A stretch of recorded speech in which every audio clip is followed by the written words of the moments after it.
महामाई को तू अपने बना ले।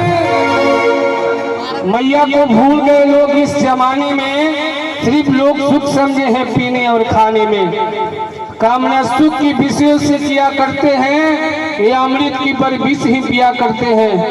अपने लिए जग में सिर्फ जिया करते हैं, एक कौड़ी भी नहीं दुखियों को दिया करते हैं। थैलियां खोलते हैं नर्तकी को नचाने में, सिर्फ लोग सुख समझे हैं पीने और खाने में। शराबियों ने कहा कि मजा है मैं खाने में, शराबियों ने कहा कि मजा है मैं खाने में, और जुआरियों ने कहा कि मजा है दाव को लग जाने में, और तवाइफों ने कहा कि मजा है आधा को दिखाने में, और चुगलों ने कहा कि मजा है इधर उधर आग को सुलगाने में, और पप्पू बिहारी को कहना है कि मजा है मैया के गुण। हेलो हेलो पप्पू जी, आपने कहा कि पप्पू बिहारी कहते हैं बड़ा मजा है मैया के गुण गाने में, लेकिन मुरारी यादव कहते हैं बड़ा मजा आता है गुटखा चबाने में। ये पच थूकते हैं गुटखा खाकर, दिन भर 50 रुपये खा सकते हैं गुटखा। मुरारी यादव जी अर्गा के ट्रक ड्राइवर की ओर से 50 रुपये पुरस्कार मिला है। धन्यवाद, जोरदार तालियां यादव जी के लिए। माँ तेरे पास है तो माँ तेरे आएंगे, हुआ जो खत्म हो नजर नहीं आएंगे, खत्म तो नजर नहीं आएंगे, हुआ जो खत्म तो नजर नहीं आएंगे।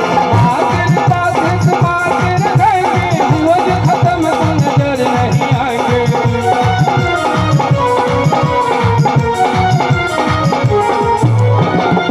दुर्गा माई को तू अपने बना ले, दुर्गा माई को तू अपने बना ले, कम चाहे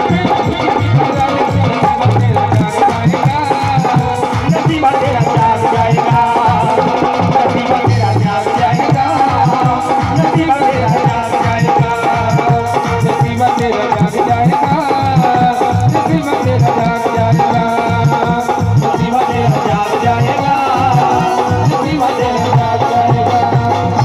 बोलिए दुर्गा मैया की जय, साचे दरबार की जय।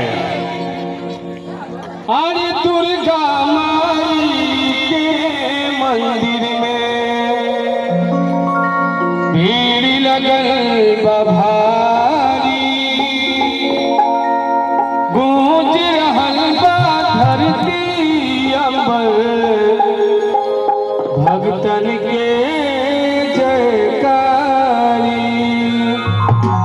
बोले बोले शीतला मैया की जय। जौनपुर शीतला धाम चौकिया,